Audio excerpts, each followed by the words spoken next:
Welcome back to the Pleasure Monkey Podcast, my friends.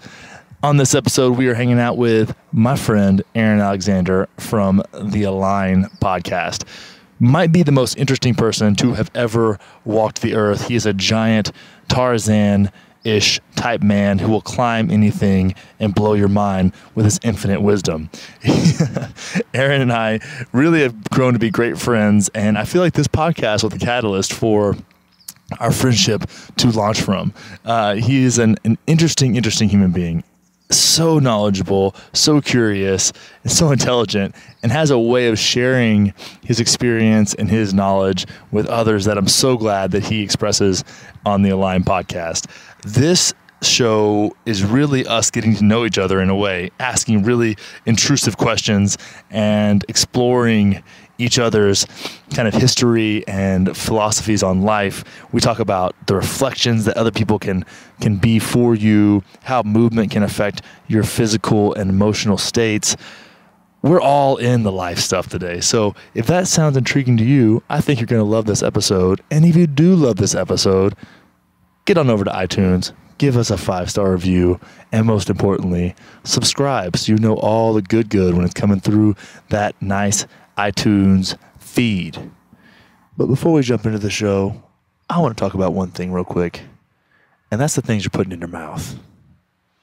Let's take a moment and just think about the things that you put in that hole in your face. You're stuffing things in there, pleasing your taste buds with fucking bonbons and paleo macaroons. Shameful. Shame. You should be ashamed of yourself. What are you going to do about that? What are you going to do about that? Now that I've completely shamed you for stuffing your face full of nonsense, I think you should go over to onnit.com/monkey and pick up something that's really going to optimize the meat body that you possess. You got to treat yourself with some respect. Treat your brain, your body, your muscles, your bones with respect. Treat your lovers with respect as well by getting some good sleep fueled by New Mood. Treat your fellow workers with respect by taking Alpha Brain and bringing the best version of yourself into the office every day to crush whatever work is placed in front of you. That is the epitome of optimization. And it's attainable by putting Onnit supplements in your face hole. Onnit.com/monkey. 10% off any and all things good. You'll also see my 3 favorite Onnit products on that page. I've been doing a really good job of keeping a straight face through this entire read, and I'm pretty proud of myself.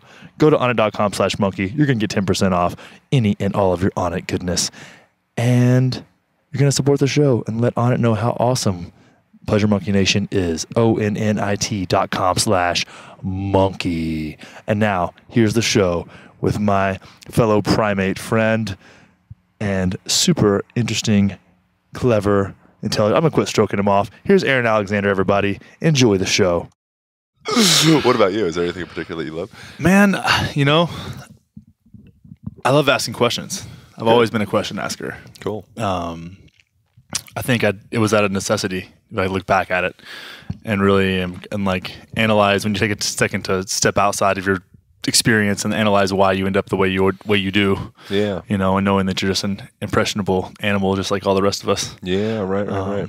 Yeah. So that has led into movement expression, relationship expression, just interaction with human beings, right? Discovering your values, find out what you give a fuck about and put your effort there. Yeah. So a second ago we were talking about, we're recording now, yeah? Yeah. A second ago you were talking about the connection of like skull crusher, tricep extensions, and the way that expression it's also a cognitive, psychological, emotional expression.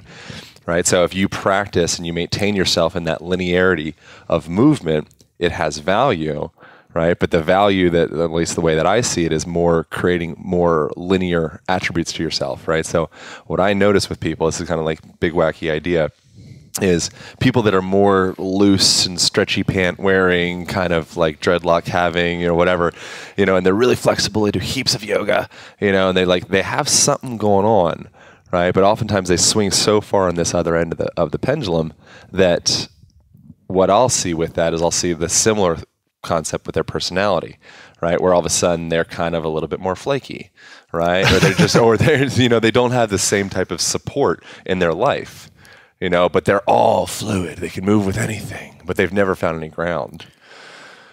So when was the time when you found the connection? Because this seems like linear, like some kind of lateral processing, right? Like you're connecting movement with life, and we can tend as Westerners to like compartmentalize things. Like it's the time in the gym, it's the time at work, it's the time at home, it's the time asleep, it's the time, and they're all compartmentalized, and we lack the idea, or Alan Watts, shine the light on this, that life, humans, existence, experience is wiggly.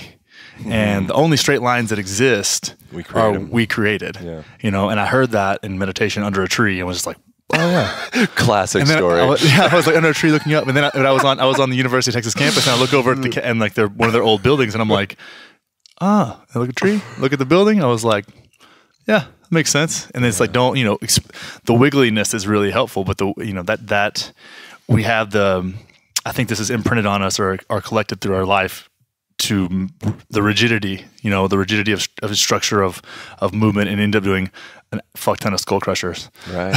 and forget to, cartwheel and play and crawl and roll, and feel, right? Yeah. So I find value as a human because we've expanded beyond just being hunter-gatherer tribesmen.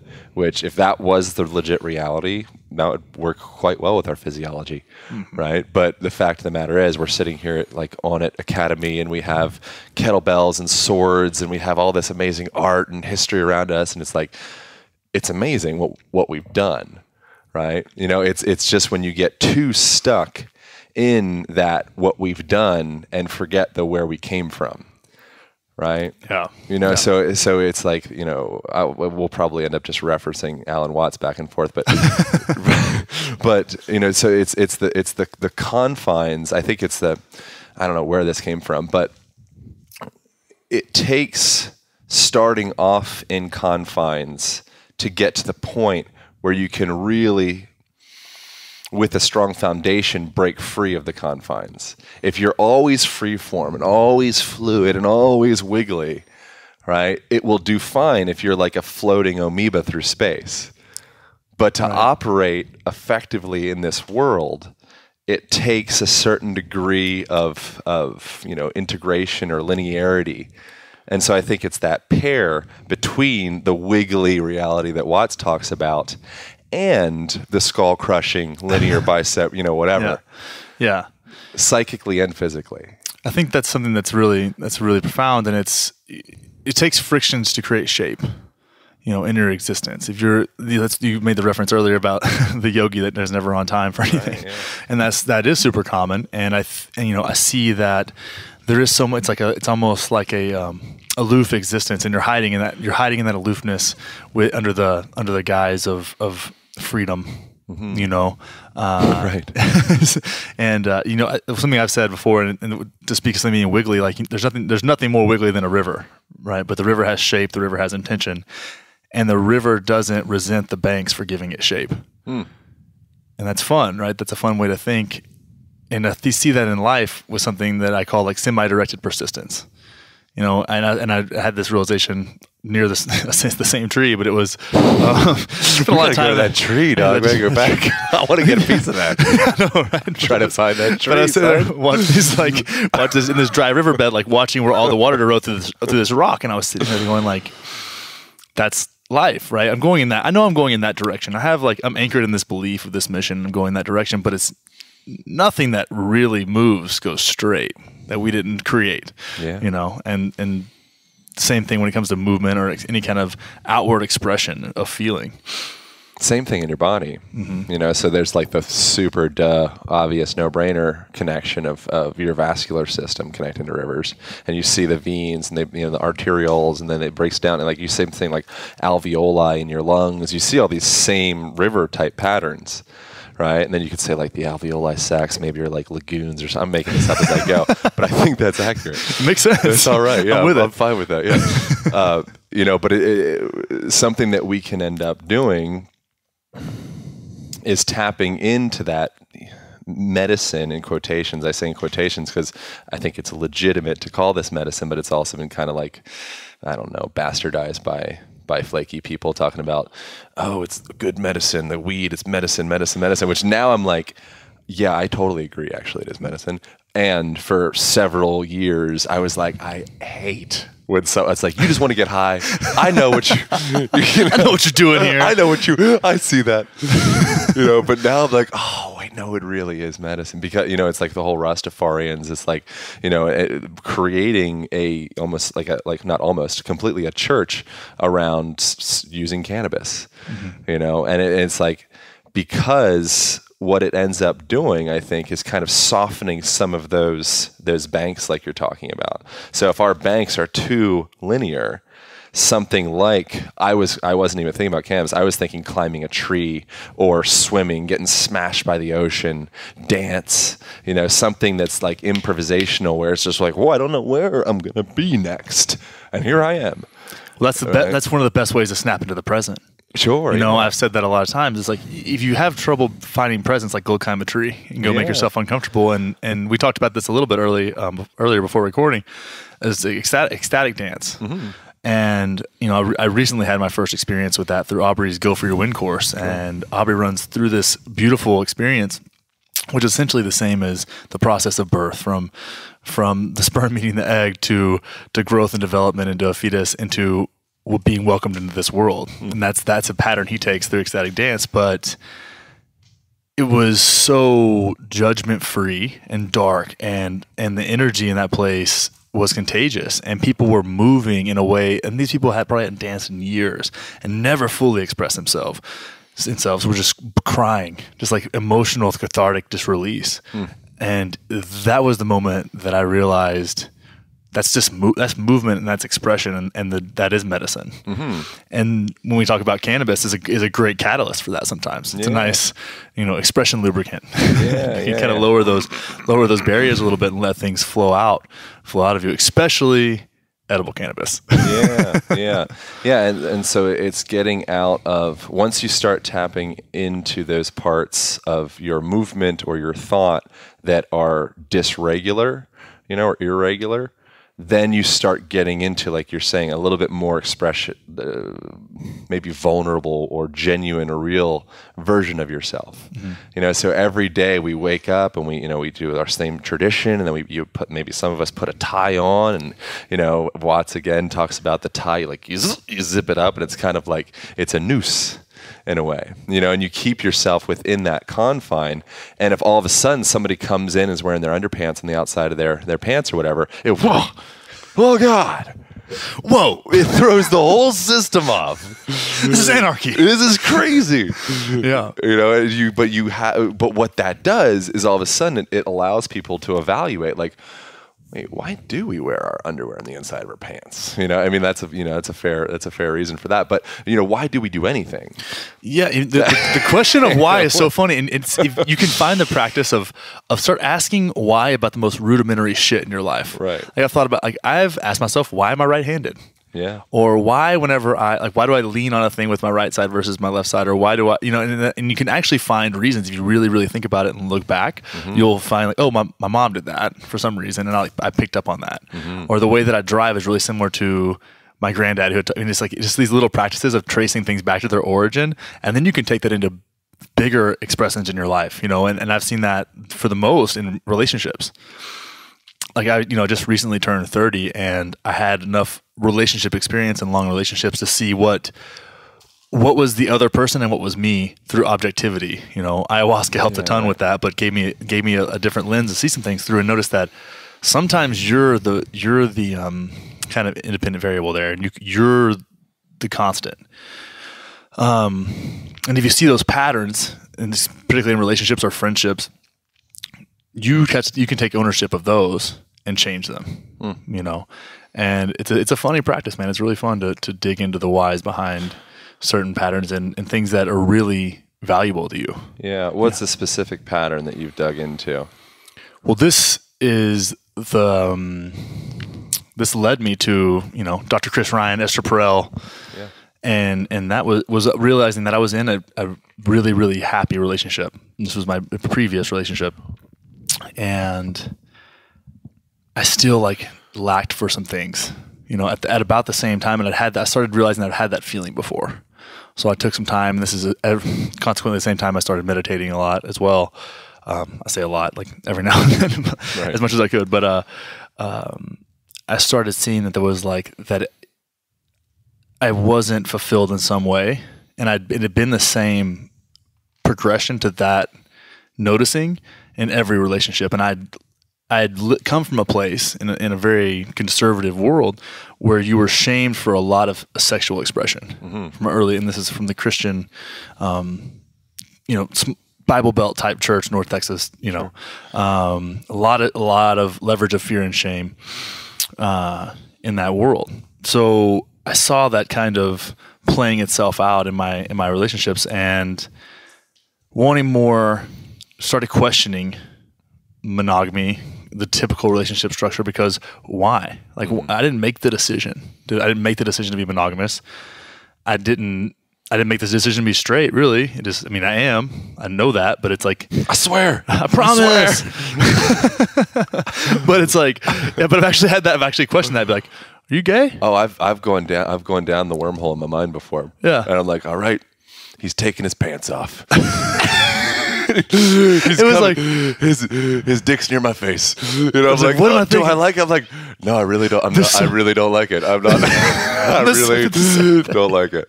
Actually, I had an ayahuasca. First ayahuasca ceremony was like, I get to ask a bunch of questions, and I was like, oh, and they were like, it was like this really fun experience, learned a lot, and all of a sudden, towards the end, I was kind of drifting out of it, and it's like, oh, by the way, you're not gay. I was like, cool, thanks. Right. It was like the most random statement from divinity. Good. It was weird, but I've had that same. But I think it was more of a practice of just questioning everything. Have you ever had gay dreams? No, I've never had gay dreams. I've had two. Oh, really? Really? Yeah. And I woke up confusedly disappointed. I'm like, oh man, which that's just all my own guilt, whatever nonsense stuff. Yeah. But it's I think that's whatever. It's being just culturally speaking, or just at an individual level, anything that you end up trying to suppress and push down with shame or insecurity or guilt or whatever ends up becoming really toxic and festery. So I think that allowing yourself to explore all of those different potential dimensions of yourself, whatever it is, and if you have a dream, or if you have whatever, and this doesn't need to relate to your sexuality, but just anything in general, drug use or cultural taboos or fill in the blank thing, by pushing that down, stuffing that down, it just gets toxic. So if you can come to a point where you live in a reality that you're able to really just be honest with everybody. I was hanging out with, I don't know if I should mention her name, but she's just a super sweet person, whatever. She's a known-ish person in these spheres. And she's been a super good teacher to me of just being brutally honest with freaking everything, and it's I'm so accustomed to, especially as an American, she's American too, but of kind of dancing around things more, and always using Bledsoe is talking about passive language or soft talk. Yeah. And always kind of just cushioning all my language because I don't want to offend, or I don't want. But if you can get comfortable with just saying you know what, I don't even know what this feeling is, but here it is. Yeah, but don't you have to? It's such a big ask of people in your life to deal with that.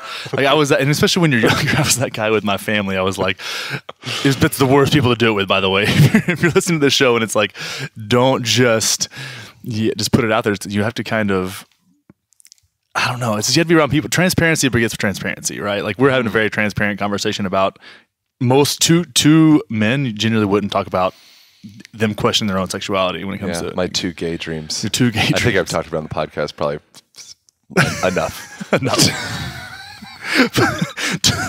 The two gay dreams. But that transparency is so valuable, and it's so rare. I think it's refreshing sometimes. It's surprisingly refreshing, but it also threatens people's kind of identity. Yeah. It can. It really can. Yeah. But I love it. I think it's fucking great. That's what I try to do on this show is just bring the most transparent version of myself forward, and that generally is reflected back, and you end up with these really fun, engaging conversations. And that's contagious because it's like, hey, it's okay.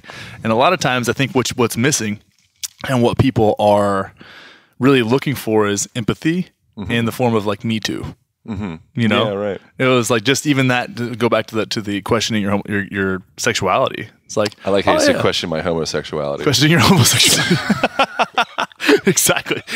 Like, just own your homosexuality, Aaron. Now let's begin questioning. Let's start from there. It's okay, bro.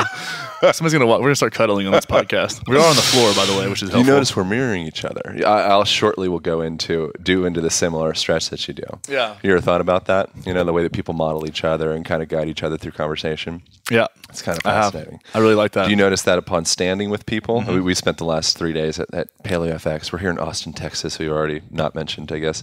And just like at a conference, and the way that people communicate with each other is just a fascinating thing to be around. You know, and the difference between someone that's effective at I think almost anything that they do and not, unless you're like, there's like some computer people that have done some cool stuff that aren't really good with communication, but those are the exceptions. In general, culturally, tribally, you know, whatever, it's that ability to, I call it the fitness of body language. You know, so being able to take on these various different shapes of other people as you're communicating with them, that's like a skull crusher tricep extension. It's like, can you take on the shape of depression? Can you take on the shape of elation or of pride or of whatever? And every time you're with a different person, if you're able to really, really well get into that person, you know, see life from their shoes and actually like method acting, you'd take on their whole entire existence all the way down to your feet. You know, you're not really saying something until you say it with your feet. It's something that I say a lot. You know, that's real talk. Yeah. Right. You know, and getting into that. Is that something that you think about? Definitely. Okay. I mean, more on my side, it's like I think of every interaction with a human, I think of it as a human interaction, and none of them are passive. And I can bring something to every one of those as whether the connection be small or large, and that ends up being in this kind of a web of experience.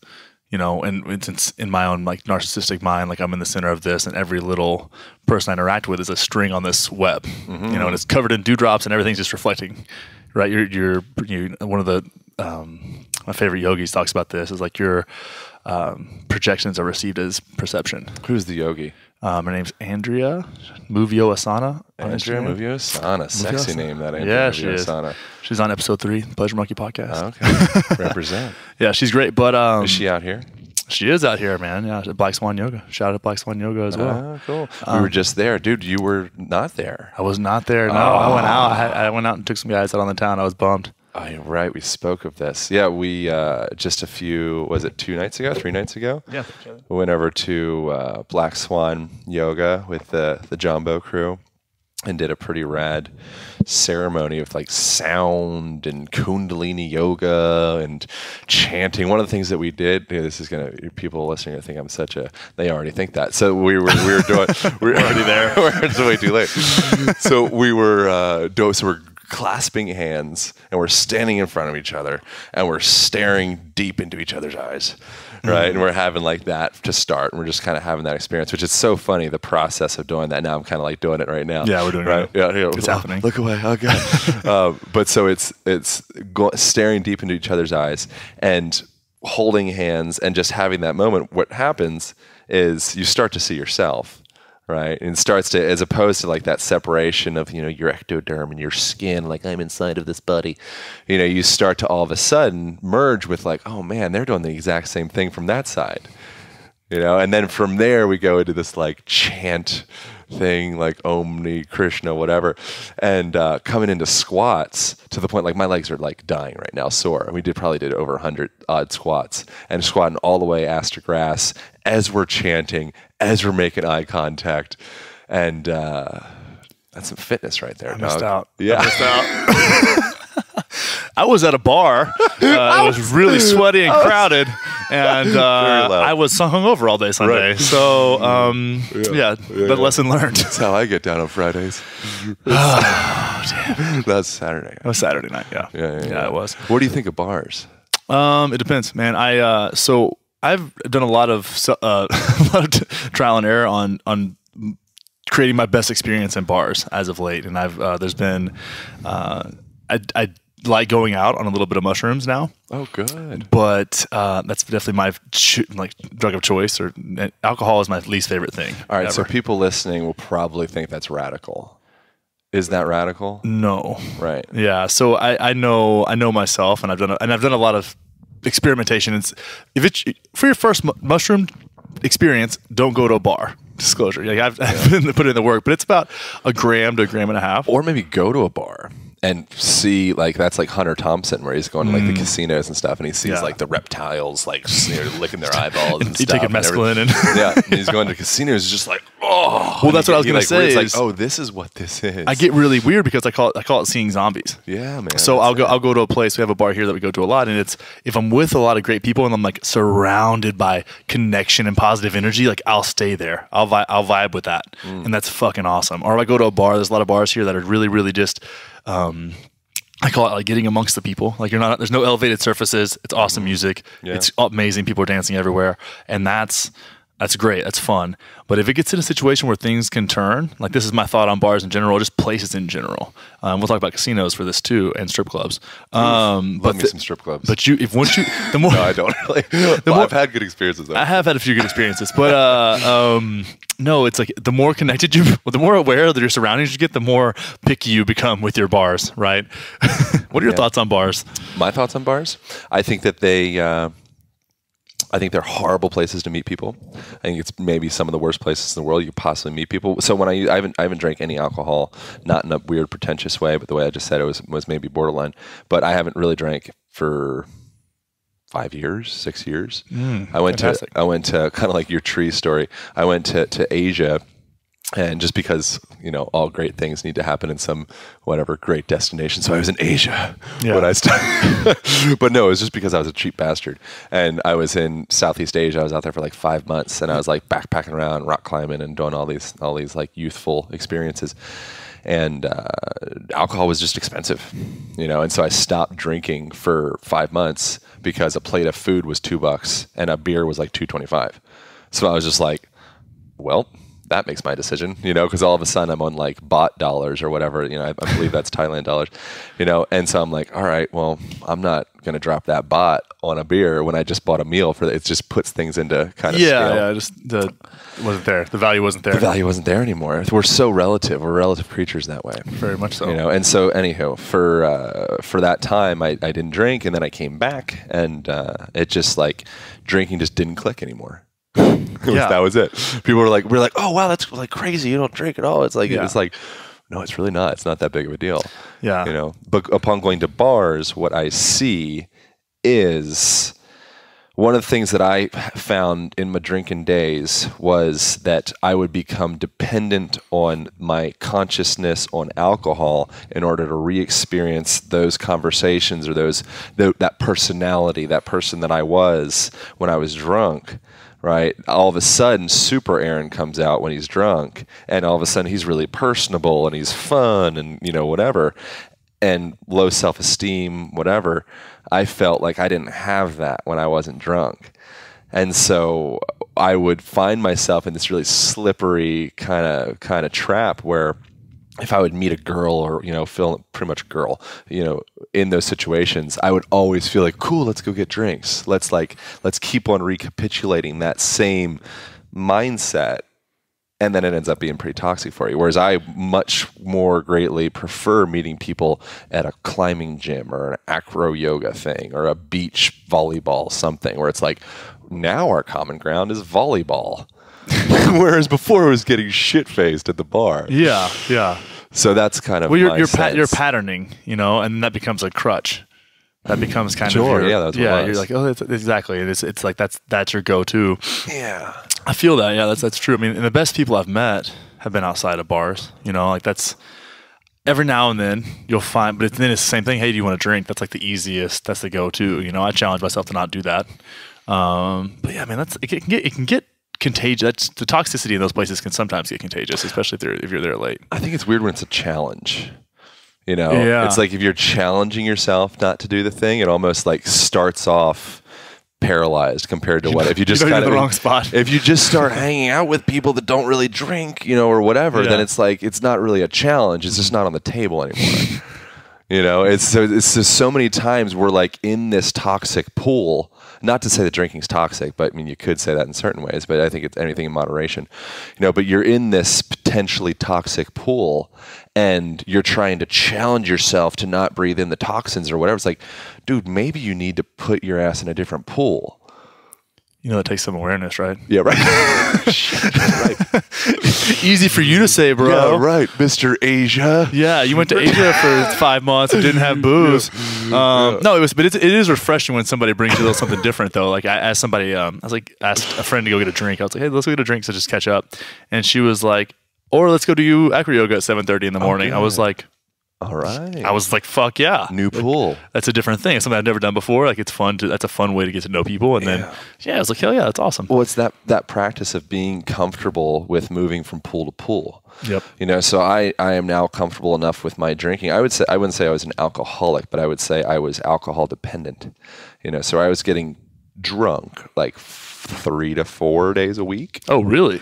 Yeah, but that's like, you know, normal, again, in quotation marks, from like, this is like high school through like the first few years out of, like I moved to Hawaii and there was like Maui Wowie and, you know, I was like excited about discovering Long Island iced teas and shit. You know, it's like, Long Island iced teas are the best. You mean you put every alcohol in the same cup? Yes. With 3,000 grams of sugar. Right. Yeah, I don't even know what a Long Island iced tea is anymore. But yeah, I think it was like a pre-mixed drink in college, and it was $1.50 on Thursdays or something. Yeah. You know, but that was just like a phase of sorts where it was just like exciting to explore whatever. The big thing was the insecurity confidence booster stuff. That's what everybody really wants.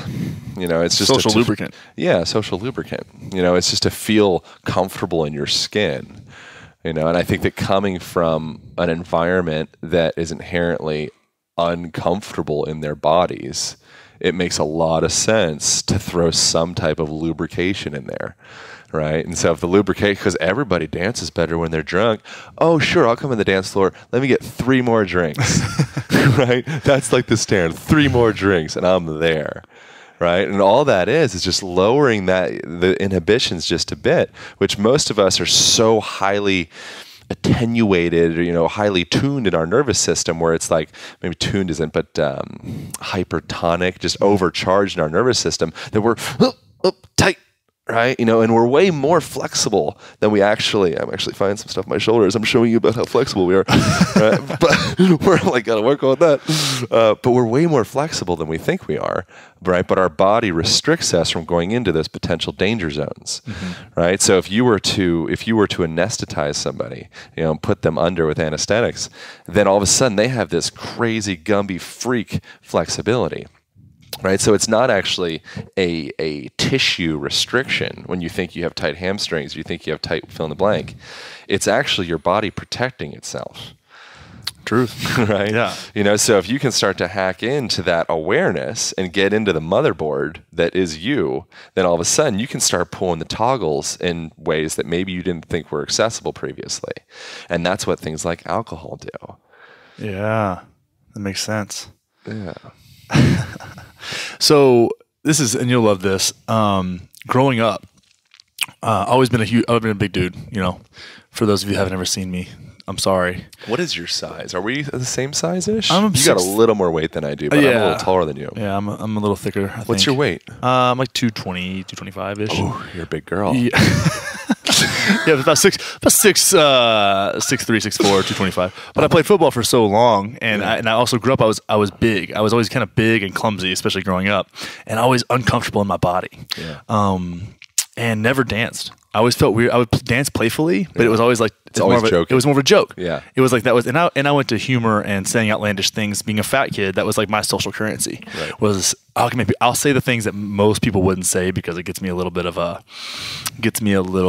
social credibility. Just friends. Right. Yeah. Yeah. I get to be one of the cool kids. Right. I remember when I was like, oh wow, I'm one of the cool kids now. This is fucking crazy. Dude, this is so weird. funny. People are inviting me over to parties. I was like, what? And I'm so not used to that. it's so weird. Yeah. It was so weird because your subconscious developed so early in life that like I had patterned like inferiority. It's like that's my big thing. That's why I have a love tattoo on my arm, and that's why it's like fine, like love yourself, bro. Like you're deserving of that. Yeah. And this, like I said, just turned 30, and I'm just now this past year gotten really comfortable just fucking dancing. Ecstatic dance helped with that. And I would say like some situations where it was kind of I was able to flow into some stuff and move around and just feel like and getting validated in that. Like actually. A while back, I was out with a bunch of friends and there was alcohol involved, but not too much. I was relatively sober, just dancing around with these people at a bachelorette party. And I was like, yeah, I'm sorry, I'm not a very good dancer. Like, I apologized.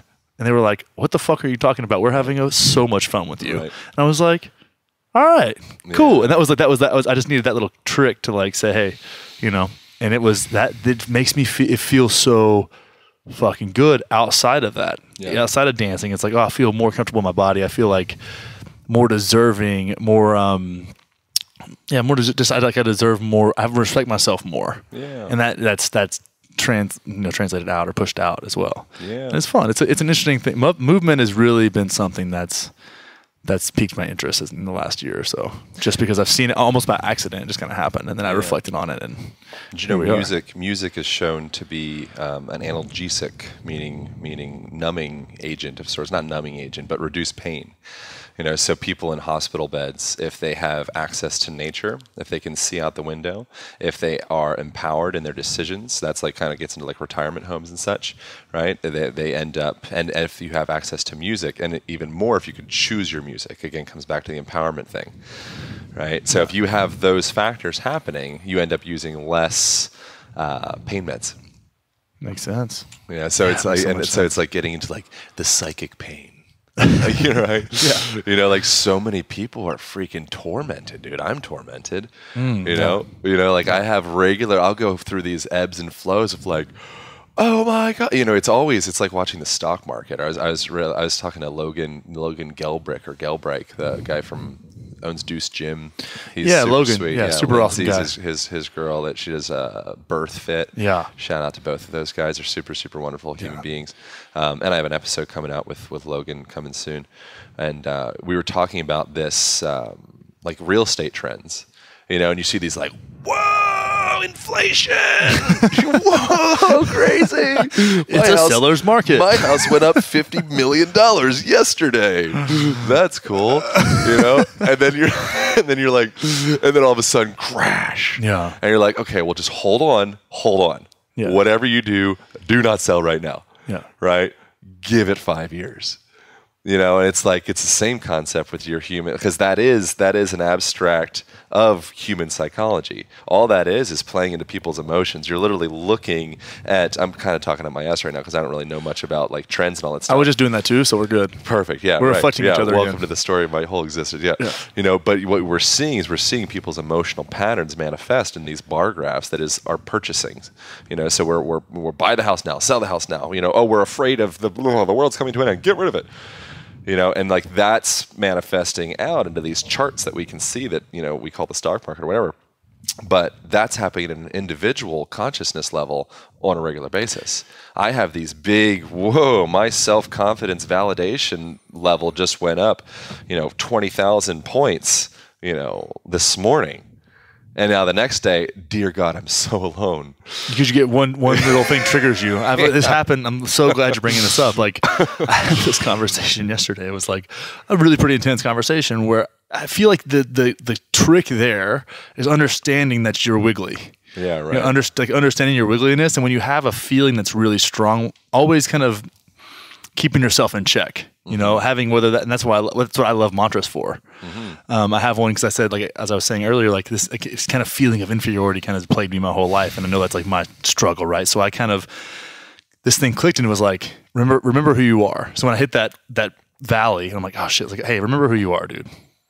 remember who you are, and I can anchor in that thought, a little bit of meditation, a little quiet time, and like, it doesn't heal, it doesn't come back to the baseline because it is wiggly, but I have a rational understanding of it versus, and it goes the same thing when you get super, super inflated, right? Like it's like you don't need to pump your tires when you're already at that like high space. It's like being rational about it and giving yourself gratitude for that, but not attaching yourself to it. And that's awareness of self on both sides. Mm-hmm. Now, where it gets, and then this can segue into some relationship talks. I know this is something you love to talk about as well. When you have someone else that can be affected by your emotional shifts, it becomes a whole different game. That's like friends, kids, family, partners. It becomes different. That's where the self-work becomes really, really transparent. Yeah. It becomes very obvious when it's like you have that.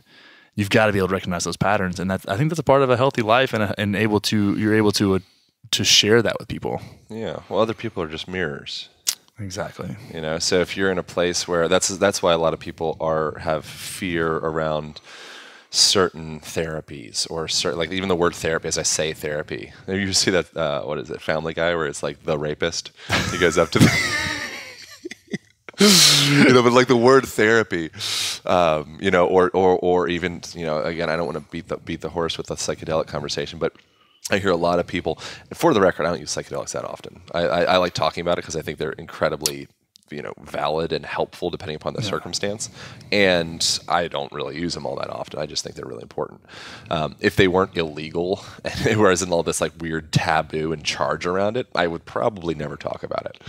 It's just that I would never talk about it. We need to talk about this. Yeah, if I have a responsibility to talk about it, it's like, okay, here we go. We're gonna talk about, Yeah, but so people are just reflections, right? And so if you're in a place that you are comfortable with getting feedback of where you're at and your decisions, then spend time in an intimate relationship, right? But if you're in a place of fear around that, and this is like, as I'm speaking about this, I'm like giving myself advice essentially. If you're in a place of having fear around that and kind of just like, oh shoot, like how far do I want to dig into this thing? Because I'm really good superficially. I have a 6-pack and I have the car and I have like all these things, superficial markers. But underneath that, there's still just bottled up insecurity. And oftentimes those superficial markers are actually a manifestation of void filling at a deeper level. And some of the most rad superficial people that you meet, because they've filled up all these voids with all this peripheral stuff, sometimes you go a little bit deeper and there's just the tightest knot. And the more you put on top of it, right? The car, the house, another car, the whatever, the tighter it gets. It's like winding it up. And that's, to return to the obligatory psychedelic speak, where something like ayahuasca becomes really, really powerful. Like it's like unwinds that and just like, or shows it to you, at least exposes you to it. Or breath work. Or breath work, shamanic breath work, ecstatic dance. Or dance. Get a real sweaty, nasty dance for 3 hours. Yeah. See what pops Kundalini out. and yoga. There's so many tools. Man. I'm glad. But ayahuasca is way cooler to talk about, though. Right. Well, it's sexy right now. It is. It's on trend. Kundalini's not that. Kundalini there was probably a time that it was sexy and I missed it. Well, no, Russell Brand. It's funny how trends like that happen, where things become sexy based off of fill in the blank. Joe Rogan's talking about it, or like Wim Hof is hot right now. It was like Wim Hof breathing. Yeah, it's good shit, though. I think I told you. I was just at a Wim Hof thing. I think I posted something up on the Instagram thing of just sitting in ice baths and having the whole thing, and it's so cheesy in certain ways because it's like just so stupid in the sense that we're out in the middle of freaking LA. It's hot, and we're just shipping out crates of ice cubes, and just like they're just melting. And it's like so much energy in the form of like fuels and time and all that goes into having these ice cubes melt in the middle of mother effing LA. Like, do you realize we're like 20 minutes from the ocean? And I think Wim Hof and his whole family are rad, and they're like some of my favorite people. You know what trips me out about Wim Hof and his family is I just met him and Isabella, but they have White Walker eyes. I don't know what that is. You know the White Walkers from Game of Thrones? Oh, dude, I'm out of the loop. Okay, it's so fun. I hear great things though. It's a cool show, but they're basically like ice creatures, and they have these like deep, crazy-looking blue, like crystally eyes. And I met Isabella, his daughter, and was like, her eyes were like the craziest blue. I was like, "You're ice people. You're ice people." Right? Yeah, ice people. But Wim Hof is a real deal, and I've said that you're getting to just spend a little time with him. Oh yeah.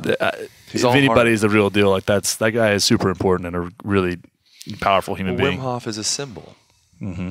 You know? Yeah. And so it's stepping into that role where as an individual level, if you can concentrate yourself enough, you can become a symbol of change.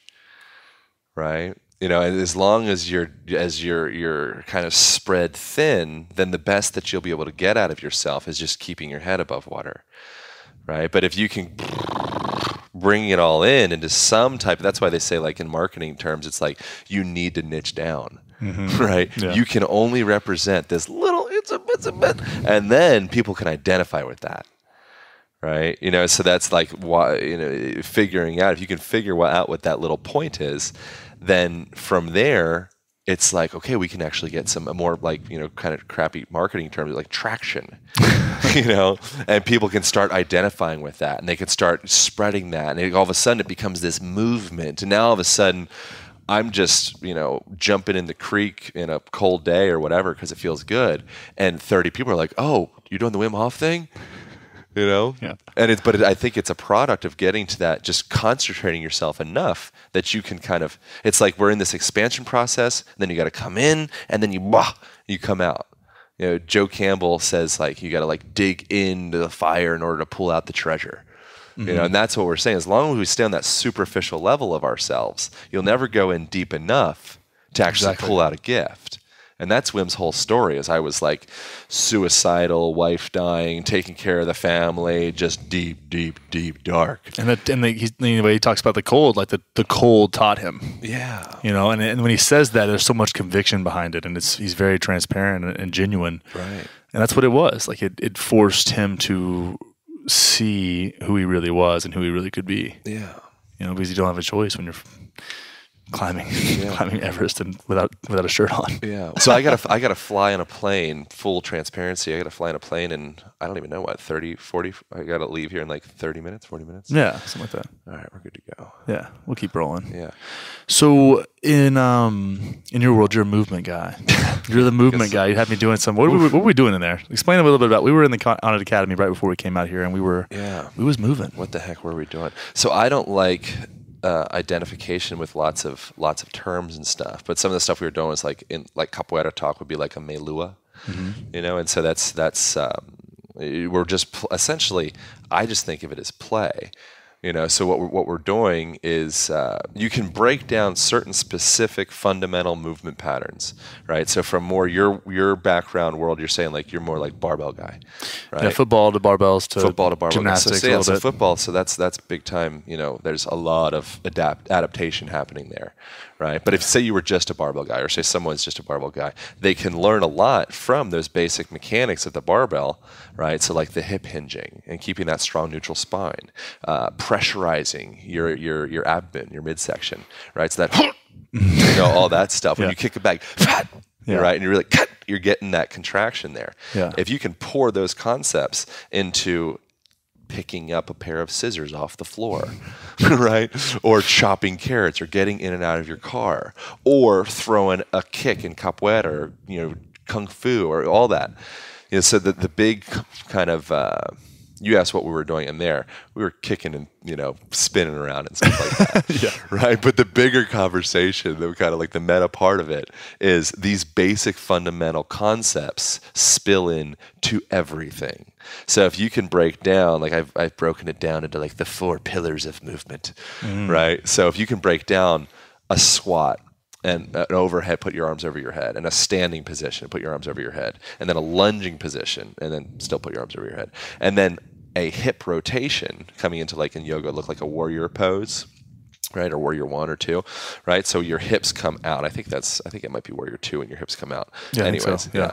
Right. So if you can utilize those basic foundational movements, then all of a sudden that spills into your weightlifting. It spills into your martial art. It spills into your football practice, and it spills into your your daily existence. So let's talk about that, because we all, it makes sense that it would spill into your fitness, right? Into whatever your expression of fitness is. That's like that's pretty easy to grasp. But I want to kind of play with how that can spill into and kind of affect your life in a positive way, like outside of the gym, outside of that.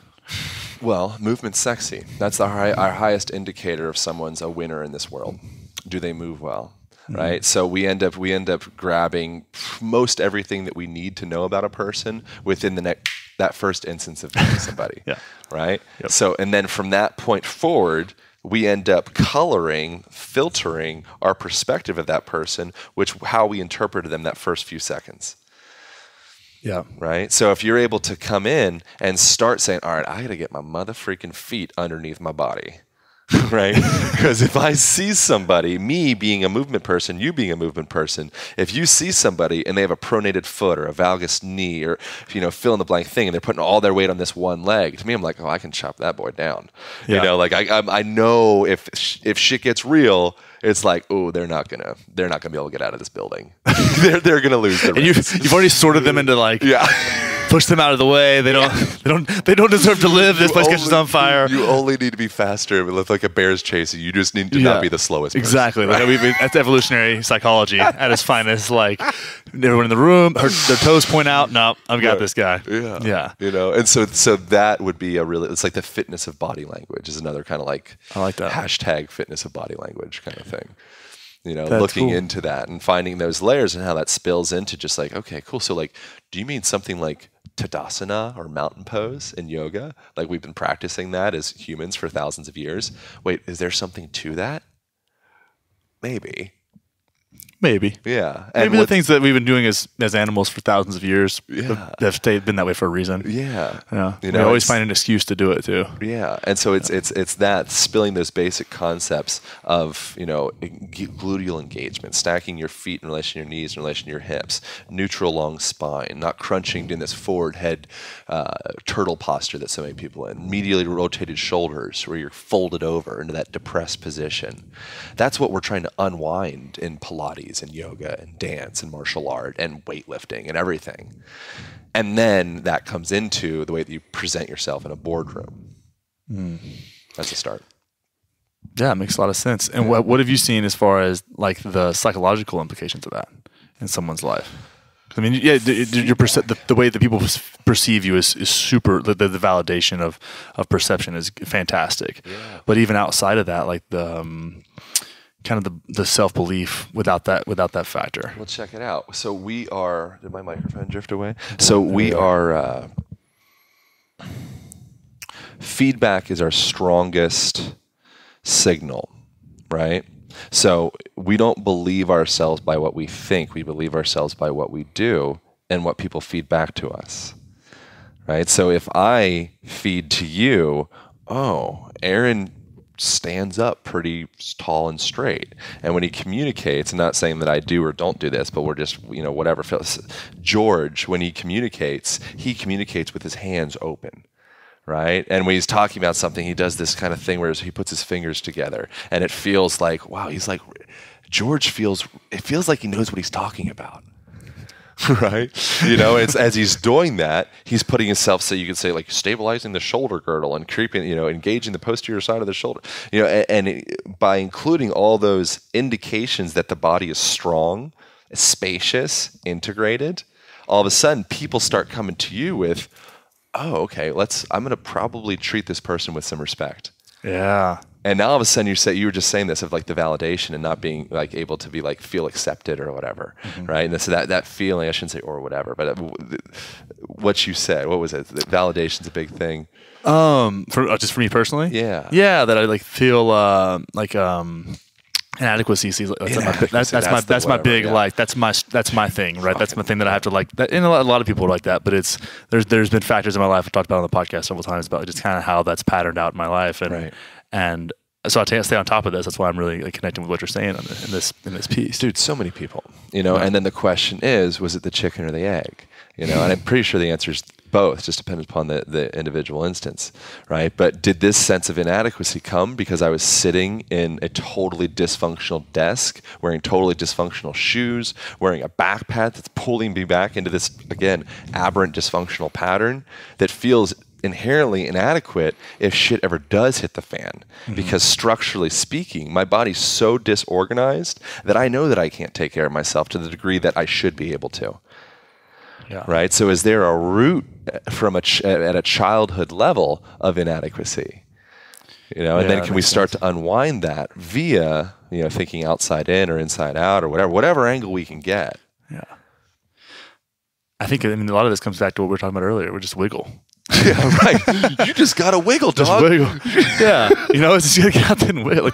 Fuck the rigidity, man. Get out there and wiggle a little bit. And that's huge. And that's such a there's almost shame around it sometimes, like free flowing. Like, look at that fucking weird. Like you were just talking about this, like walking down the street, and and doing and jumping into some poses or some expression of movement. And I'm like, people would think that was super weird. Crazy person. It's a crazy person. Or you can look around and say everybody with their diabetes and their insulin resistance and their their disengaged gluteal amnesia butt stuff and their disc herniations and their lack of breath capacity and their heart, all the pharmaceutical drug.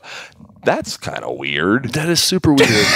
That's so weird. And it's man. And it's like they feed into each other. You start this cycle when chicken or the egg first. So they feed into each other regardless of what we're talking about doing. It's like when you don't play, you kind of forget. Like it's like Peter Pan shit, from Hook. It's like you forgot how to play. Right. That was the whole thing. Find your happy thought. Find your happy thought and get out and express yourself fully. And it's just so valuable to put yourself in a room where you are slightly uncomfortable. Right. Where maybe you go to this Kundalini class and you've never been before, you don't know what the fuck's going on. Yeah. And that's, and being, find stillness in that, find stillness in the chaos. We talked about acro yoga earlier and I just started playing with that, and it was, you like to fly and I like to base, because for me, I find the value in finding really grounded stillness with someone, while supporting someone. Right. That's, I see that in my life. I see that expressed in my life all the time. Yeah.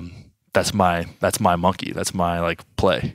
And that's where you're comfortable at. And so that's where you'll stay until you choose to become uncomfortable. Yeah, true. But right now, acro yoga is new to you. And so that's where you're comfortable. That's where you have enough leverage that you feel like, okay, I can do that.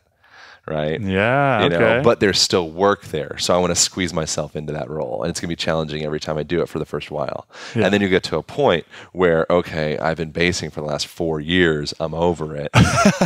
Right? Yeah, I did that with my CrossFit career. Right. It was like, all right, I've done this. I'm so comfortable with these things. And that's actually how I walked away from that world. Yeah. I was like, I can just keep staying comfortable here, man. I've got to stop. I got to put a hard stop, figure this out. What is my real mission and how can I anchor into that and express that in my life all the time? What value did you get from CrossFit? Human interaction, a high, it came down to the coaching standpoint, which to me was the most valuable. I was going to be a meathead regardless of what I was at. I'm always I enjoy that for my own self. Right. But the real value to me was in coaching, up to 5 classes a day with 5 to 25 people in them, making complex ideas simple, learning how to meet people where they are, knowing myself, I get to create self-awareness because I have a lot of eyes on me all the time, right. Knowing where I'm strong, knowing where I'm weak, what weaknesses are worth, trying to seal up, and what strengths are really worth diving into and making, finding excellence in those. So there was a lot that I got out of that when I finally kind of started to realize what I was doing and why I was doing it. The book Start With Why by Simon Sinek. Yeah, that's a good one. Changed the way I thought about that whole experience. So I took that into what I'm doing now, which I always liked, or kind of found myself in CrossFit almost by accident, really trying to figure out figure out people's values, what they gave a fuck about, and help them invest into that. Yeah. With the hour I had of them in the gym, it's well, let's find out what you really truly value, and we'll invest your fitness expression into those things. Yeah. And that's how I'm going to, give you the most rewarding experience. Yeah. Does that mean doing handstand push-ups? Maybe not. I knew I valued competition when I was there, so I stayed in that world. you know, and I sacrificed for that. You know, I really believe in like what Mark Manson says, and like, you know, your success is really determined by what you'll sacrifice for. You know, those things are, because you're going to become, the universe is going to conspire to make you make decisions for what you really care about. Yeah. And it's not that subtle whenever you really look at it. Yeah. You know, especially when you're in a paradigm shifting moment, like there's going to be this, hey, you got to make a decision now, and that's beautiful. And I ended up, you know, in that, and I took everything I had, and I really pulled out the pearls and just tried to move forward. And I knew that what I wanted to do with people was continue to do that value determination. Let's give the fucks where they belong in your life, and without the excuse being fitness. Like this is what I'm going to put this out there, and we're going to see what comes back. And then we're just going to keep that cycle going until my little blip of existence might spark something, and then they all spark something else. And I actually had this vision, not to harp back on psychedelics, but like we blip, right? We're just like a little life force, right? Yeah. And my idea of legacy and what legacy can be, and I talk a lot about this with some guys. We have a lot of athletes around here. It's like we have this blip of existence, and when we have in that little opportunity, chance to create other blips that will create other blips. And these things can spark something that's really bright and beautiful in the flowing existence that is. And that thing, that brightness should be so bright that no one really knows what the original blip was. It's not about where it starts, it's about what it can be. And you know, I try and anchor in that and take that into all that I'm doing. Yeah. And that started with people doing thrusters and pull-ups in a gym. I think it's interesting that sometimes we have fear to eclipse. You know, and I was talking with somebody just recently last night, like late, I should have been asleep by 10 p.m.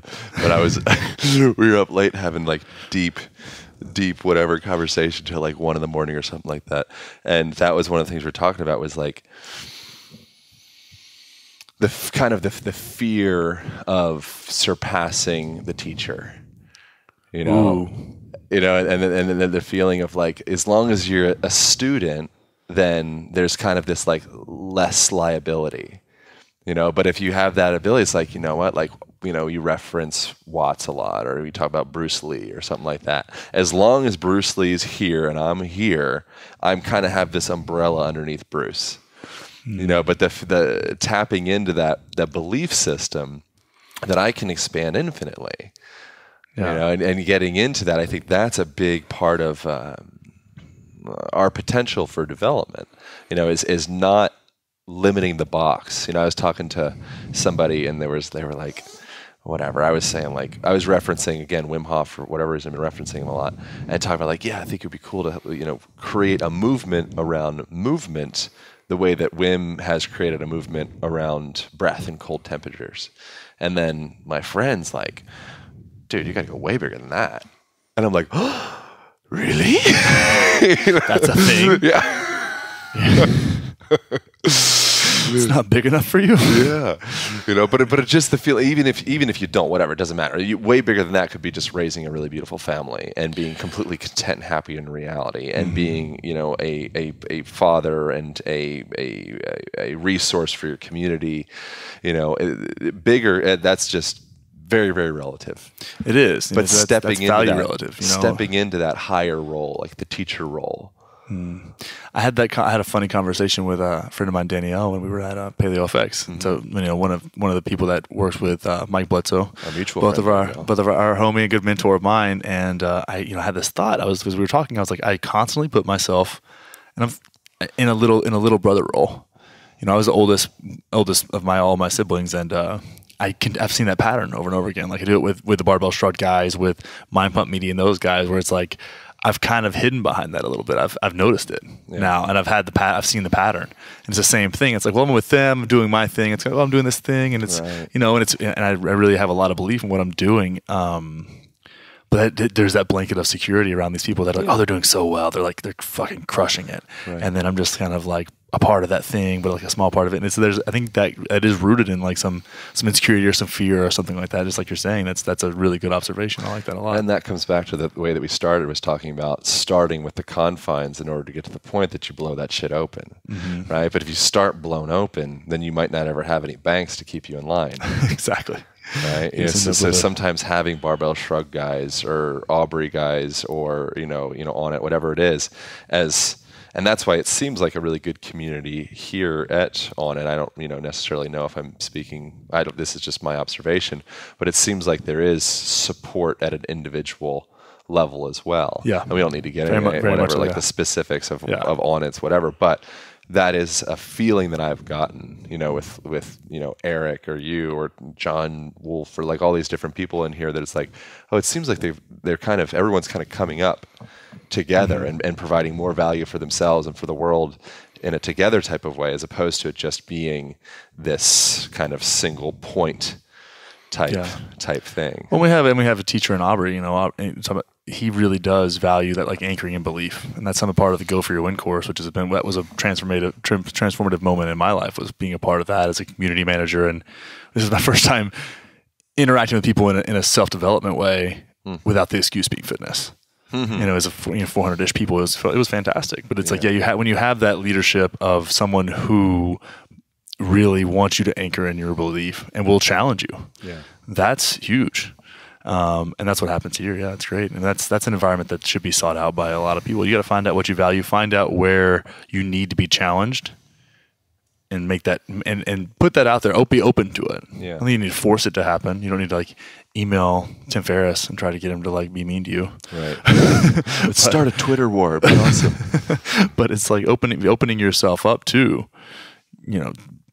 that idea, that possibility that you may need this kind of teaching, you may need this coaching, you may need to challenge your movement, you may need to challenge yourself by reading some books that might make you uncomfortable, and really challenge your beliefs and find the ones like really just by process of elimination and by the kind of conscious, loving, challenging. That's like the only word I can really come up with there. But it's that will leave the real meat, the real like nuggets and pearls of your life, and then you can express with those.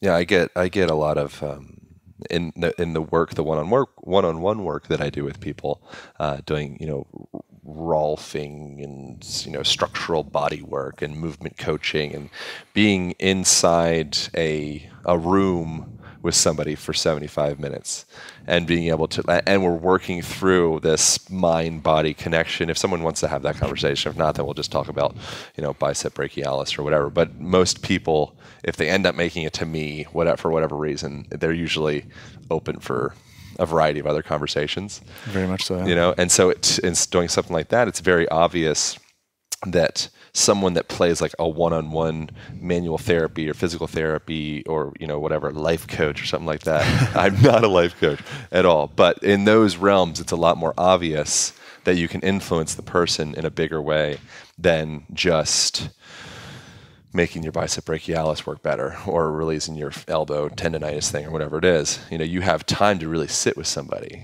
and really provide space and provide support and provide, reflection, and all these different things that people yearn for.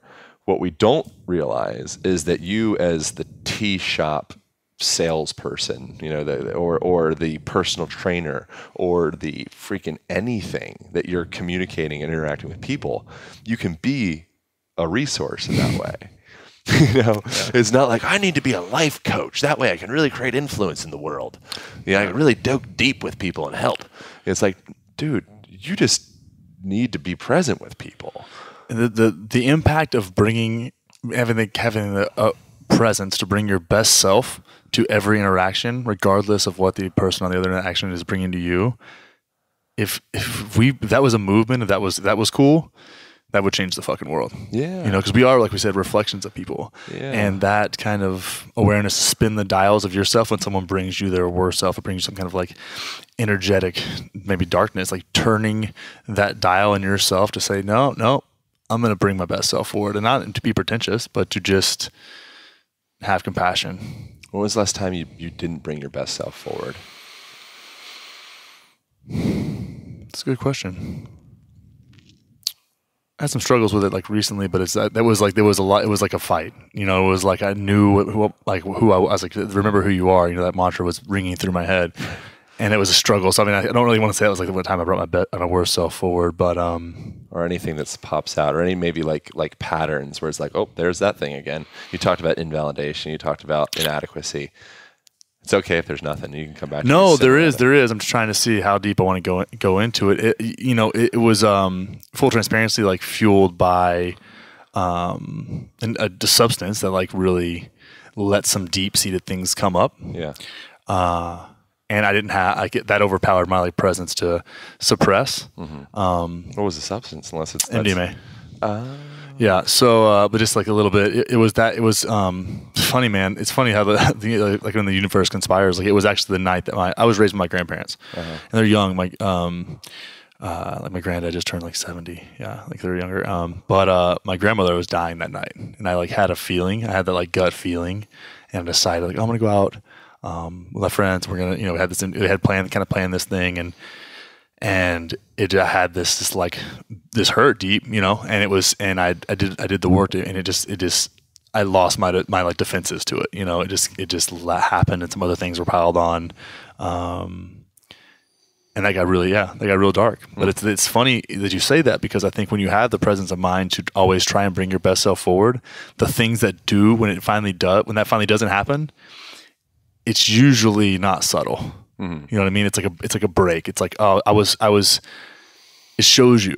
It's like this is your breaking point right here. Yeah. Like be present or be aware of that, and keep doing the work, because you can get, if you put yourself in those difficult situations, I think you can get to a place where you may miss something or think you kind of figure it out, and that's when it gets sneaky.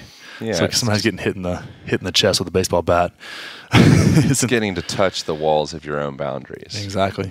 As long as you kind of like play it safe kind of thing and just stay within the shell, then you'll just leave a very mediocre life. Yeah. But as long as you're continually, it doesn't matter where you're at. Right. So if you're lifting, 16 ounces above your head, or you're lifting, I guess that's just a pound, but if you're lifting, whatever, a small amount of weight above your head, or you're going for the world record, it doesn't make a difference. Yeah. All that makes a difference is that on a continual basis, you're meeting that edge. And that's where we can all meet together. As long as you're surrounded by people that are meeting their edge, it doesn't matter where they're at. You can become so wrapped up, and we're here, where it's like we're surrounded by a bunch of like NFL players and shit.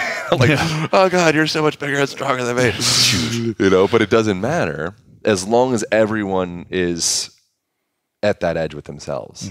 And people that are just want to stay within that, then those people might be a little bit less developmental to be around. Yeah, very much so. And I think one thing to be acknowledged when we go into that is you're opening yourself up to the spectrum.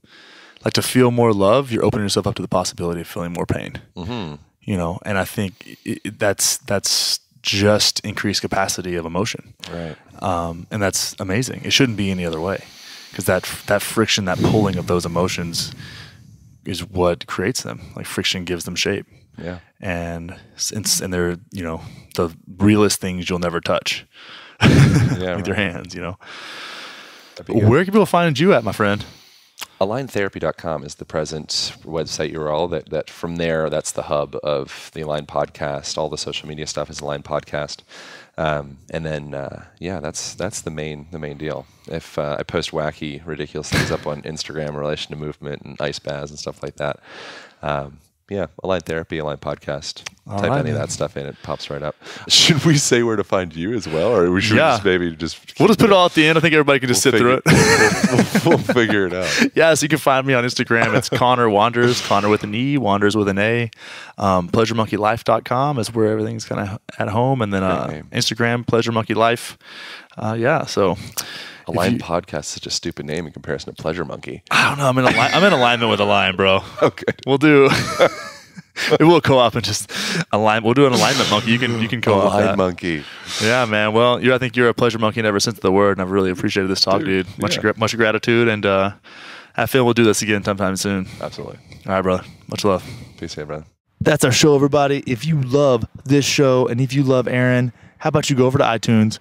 I want you to take care of me first by giving me a 5-star review and some kind words. Then you're going to go in, type Align Podcast in that search bar, subscribe to Aaron's show, and give him a 5-star review if you're loving what he's got going on Also, go check him out on the Instagram machine for all his climbing monkey craziness. He is an amazing human being. So proud to have him on the show, and I cannot wait to get him on again. If you want to get involved in crazy ass conversations like this via the Facebook, then why don't you jump onto Facebook, search Pleasure Monkey Life, and request access to the Pleasure Monkey Life group. It is the bomb. The craziest shit goes down in there. I don't even know what I created this thing to say, hey, let's come in here, let's have a good time, let's share, let's be vulnerable. And it's basically a fucking online party. I don't even know. I'm nervous thinking about what's going on in that group right now. Fucking savages. Check it out, guys. Facebook.com. And you will search Pleasure Monkey Life. Just request access. It is free for the first 1,000, and it's getting close. Don't wait too long. Don't wait too long. Don't make me take your money to get in there. Get in there for free right now. Check it out. Much love, guys. We'll see y'all next time. Have a fucking awesome day. Peace.